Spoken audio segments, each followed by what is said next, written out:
Welcome to the Blue Flag F1 podcast with your host Justin and me, Jelmer.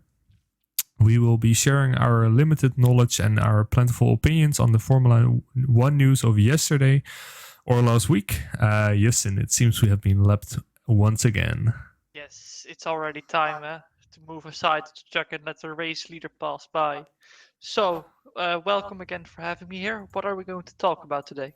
We're gonna talk about the car launches that happened between the last podcast and this one.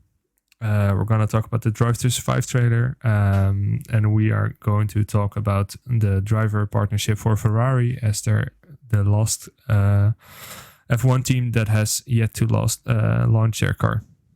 Lovely. So, shall we start with car launches? Yes. Let's start with the car launches, and let's start with why not Alpine? Alpine racing. Yeah, I was in the middle of college when I was watching the broadcast, and then I thought, oh, my internet is lagging. But then it turned out the entire streaming session of Alpine racing was lagging. So, yeah, lovely start. I didn't get most of the things because it was so bad to look at. I was like, all right, fuck this, I'm going to quit. And well, I think the car's lit. I'm thinking Alonso won't be as fast as Ocon this year, and I'm happy that Cyril Abitable is gone. And yeah, we'll see what they do, right? I think everyone is happy that Cyril something is gone. I'm not even gonna try to pronounce his last name in order not to upset any French viewers we might. Oh, I will. We might have. Yeah, I think having watched the last Drive to Survive season, it was pretty cringe seeing him. So yeah, I'm quite happy he's gone. It will be fun to see how he looks this Drive to Survive season, but we'll come back to that later. Yeah, I think the Alpine livery looks pretty cool. With regards to the car, we will see. Last year's car was pretty good. Yeah. Well, obviously you can't say that much about the cars already. I mean, you're still in the dark about the performance. Obviously, Red Bull last year was very confident, even at the winter testing. And look, when they started the season, they were 7 or 8 tenths behind Mercedes. So you always need to watch out with expectations. Obviously, in free practice 1 and 2, you can see a little bit, but all the teams always will keep some time behind. It's just when they're starting to qualify, then that's where you see what the pick will be, the order of the cars. So let's keep that in mind, obviously. Yeah, I think right. The testing will know more. So let's move on to who have we had? Mercedes. Yes, good one. I dislike the gray. That's it. Well, I really. The car looked very aggressive. The floor and I love the fact that they said we want to keep the floor a little bit of a secret for our competitors, but Mercedes probably has something ready to show all the teams, and everybody will be like, what? Yes. But I don't know. I think the floor is gonna move during the turns. Yeah. Based on the steering wheel. It's a new version of that. the floor will turn. It will get an angle. No, I think I don't think they have a trick like DAS like last year. But what I do think is that they all seem so calm. It's more like it's normal for them to present a car and just do their thing. They're the team to beat, and I think they're still quite far ahead of Red Bull. I think they're going to be champions this year again. So I tend to agree. I hope for a title fight, but yeah, what I personally like about the livery, right, is the fact that I really, really like the combo of light blue and black. Yeah. The fact that there's then a little bit of red and gray mix in, that kind of makes me shudder in disappointment. And yeah, they're calm and composed. Yeah, I also like their rim. They also had some blue on the rim of the wheel, so that's pretty cool as well. Yeah. Right, I just like that color combination. It's something fresh. Yes. But yeah, how they're gonna do? I think they're gonna do fine. I Yeah, think they're gonna fine. do the usual Yeah, Mercedes standard, which is just really good. casually. Yeah, I think actually this year Hamilton's going to score the most points scored ever in a season. I think he's going to be very dominant this year. But we'll. All Yeah. right. We have next then. I think we have Williams. We know the livery. Oh yeah, Williams. Right. Yeah, Williams just released just now, didn't they? They just released, yeah. Yeah, They I released their new really, car. really like their I livery. I really agree with you here. It's a really Yeah. really nice livery. Yeah, I was looking forward to Aston Martin with the green because I love green as a color, but the blue old style Williams used is so good. I think this is my favorite livery of the field. I just really like the gradual like transition of white into the like the dark Yeah, blue color, right? But they didn't just use like two colors. They used like the lighter yeah, shades of blue really well, I think. yeah. Something I missed at the Aston Martin. I think it's just it's two different cars, but Aston Martin. I think the car would have been better if they added a little bit more of green, like dark green, and a little bit of yellow. Because now it's I like the color, but I think there are better liveries, and maybe people will hate me for that, but I didn't find it at obviously we're not at the Aston Martin point right now, but Williams definitely has the best livery. They would get P1 in the championship for that for me at least. We can make a small ranking system at the end when Ferrari finally releases their livery, right? And we can rank it in the next podcast, I I think. think it's going to be purple this year. Feel it. Feel it in my bones. It'll be purple finally. Yes. Yeah, so I think the last one we have to discuss, right? Oh no, wait, we have two. We have Aston Haas and Martin and Haas, yes. Aston Martin. Let's go to Aston Martin. So you already gave your opinion on the green. Yes. I tend to agree with you. I think it's nice. Like it's something different from like the pink that we knew. Like they're clearly like establishing their own identity. Yeah. But yeah, I think it's kind of a bit dull on the fact that it's basically just one color. Yeah. I would have liked them to play around a bit with either colors. different, like with add a different color, right, or add like other shades of green. Yeah.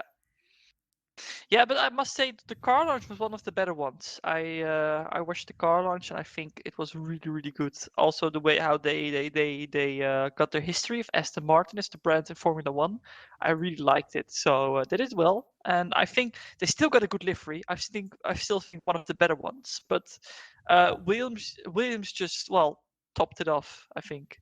Also, I must say Haas or maybe Russia Formula One team. Also did a good job. I think, it's already again stepping over to another subject maybe, but I think Haas and Williams were the biggest surprises to me with deliveries, and I think they're both P1 and P2 for me. I have to deduct because I think we can move on from Aston Martin, right? Because Aston Martin we tend to agree on the livery. Yeah. Let's move on to Haas. I have to deduct some points because of how they blatantly just went behind like the Russia ruling and put a fucking Russian flag on the car. I don't think that. Yeah. I know what you think, Justin. So let's not. No. Just sketch around the back. It's a bit sketchy, isn't it? It's a bit. Weird. I think it shows that Mr. Haas will be done with Formula One next year, and that it will just be called something else. I think it'll be Team Mazepin, for sure, next year. And it will like informally be Team Mazepin this year, which is a shame because I have the huge talent of a driver with Mick Schumacher. Yeah. So that's I think it's a giant shame, and I technically I still sort of like the livery, right? But the fact that it's basically just a Russian flag on it. it's Yeah, just it's a bit of a shame, but it's still something different from what we've seen from them before. So yep. I think like there's a lot of like white, blue, and red cars on the grid this year. yeah, it will be a little bit harder to differentiate. Yeah. Yeah, well, we'll see. But I don't know. I think in a way it has had any other option, obviously, because they couldn't go back to Rich Energy, who made a really weird statement a few weeks ago. I think Yeah, with 2 or 3. how they were gonna go, Yeah, they were getting back on the grid. yeah, Yeah, and they need to get money, obviously, and uh, it in was the end, money actually pretty rules. sad to see. Right, it's the fact Yeah, obviously, they it's only had two sponsors on their car. Right, yeah, they have the main yeah. sponsor and another And it's sponsor. really weird because they're American, like one of the biggest markets in the world, and also one of the biggest race fans in the world. But then again, IndyCar, NASCAR are more American motorsports than Formula One is. But it's really weird and yeah, sad actually that an American team is so bad compared to the others. Yeah, it's just not nice, right? Yeah. But we'll see. Perhaps they'll surprise us with a Yeah, Ferrari engine, which perhaps they'll has come back. 1100 horsepower. Yeah, man, Mark my that words. Ferrari engine's gonna be steaming. Mark my words. I think it's going to be one of the better engines on this year's grid. Yeah, well, I certainly hope so. To get some competition back. Yeah. I will also certainly hope that all engines will be good. I think the Mercedes engine will be good for sure. Yeah. It seems we have moved on to like a little bit of a side like topic, right, with the engines. Yeah. But I hope that that like the Honda engine will actually be reliable, even though they have the new engine, right? And I definitely hope that Ferrari recovered some like horsepower when it comes to their engine last year. I think the Renault engine should be decent. I think it was decent last year as well, even though it has some reliability problems. Yeah. But we'll see. We'll see. We'll see. We'll see. Bahrain. All right. Next topic, right? Next topic, we're gonna talk about the Drive to Survive trailer. So, what is your first?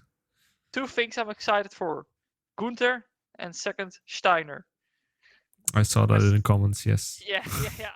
I really liked at the end that he was going with the fuck word, the F word again. Sorry, young viewers. Yeah, but no, it looks great. But I don't hope they over dramatically make the Grosjean crash scene. And but it's always nice to look behind the scenes to get the drivers to do their story, to talk about what they experienced in the year. I think it's nice, so I'm looking forward to it. I always said that they posted so late when the season is nearly starting. I think it would be better if they would put it halfway through in, for example, January, February.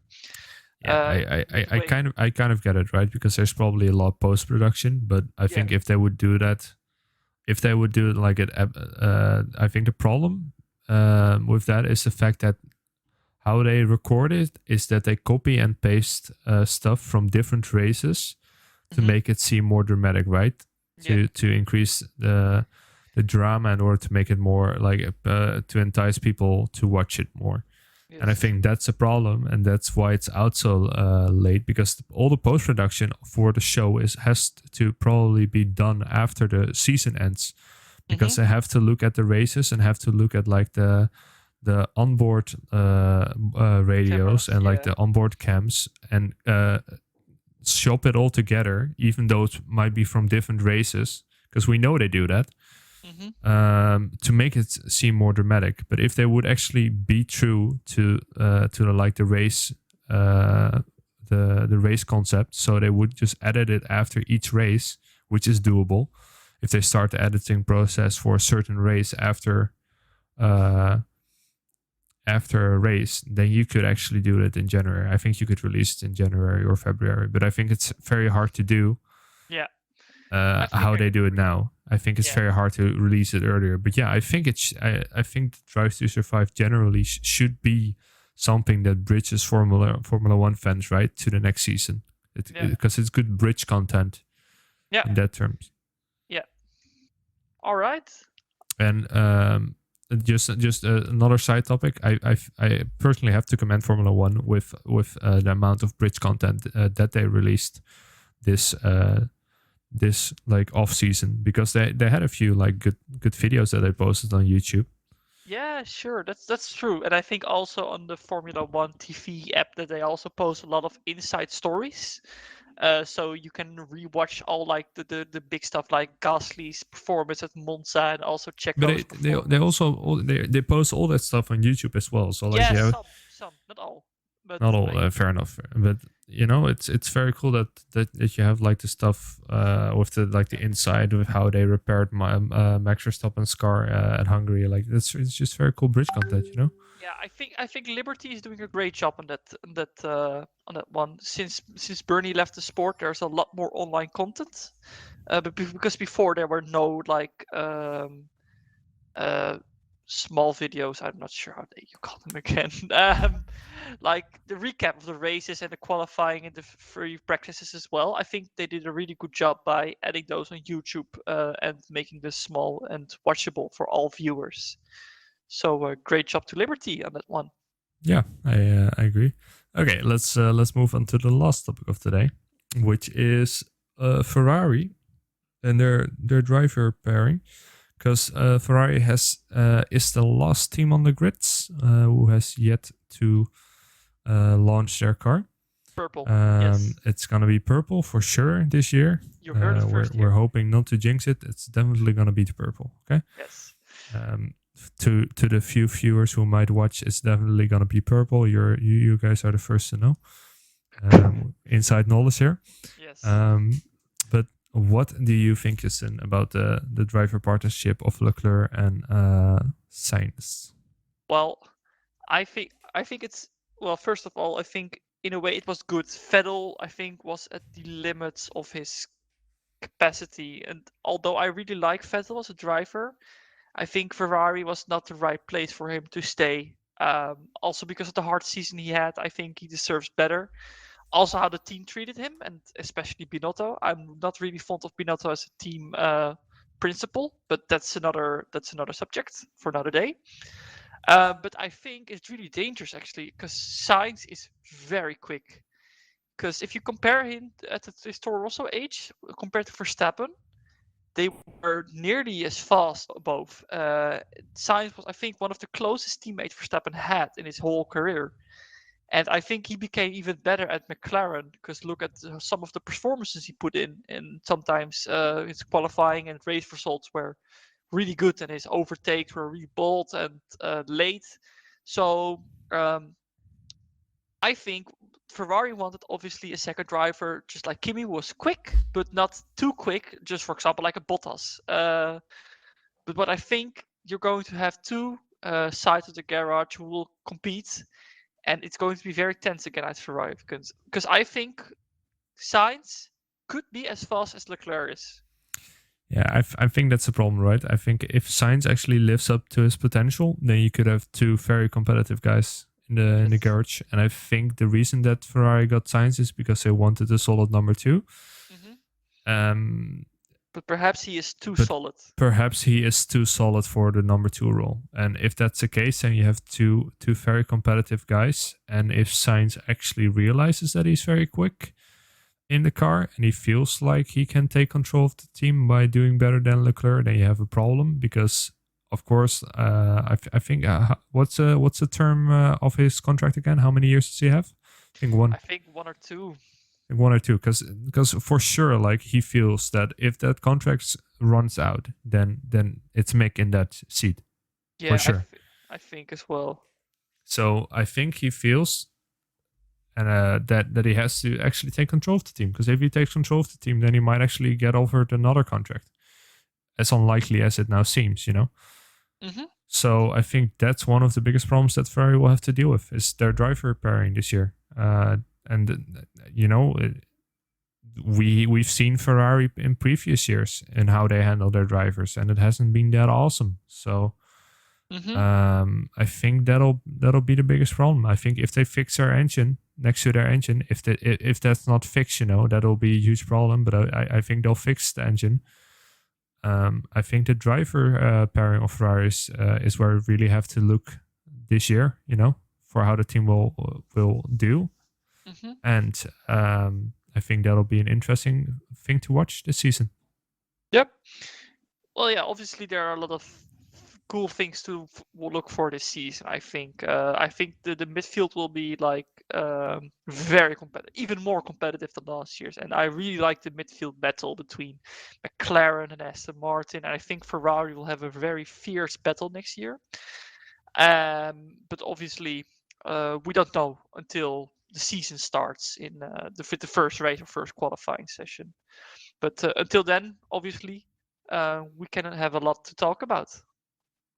Yeah, I think the biggest thing for next podcast, right, is actual Ferrari launch. Not sure when they plan, but I'm not next sure week when is they. going to be the preseason testing, so perhaps we could talk about the first day. Yes. But for now, I think we're out of topics, and we'll try to unlap ourselves in the coming week. Yes. But for now, we will say goodbye, and thank you for anyone for listening. If you have any comments, leave them in the comment section below. Share your opinions on the podcast, and we will see you guys next time. See you then, ladies and gents.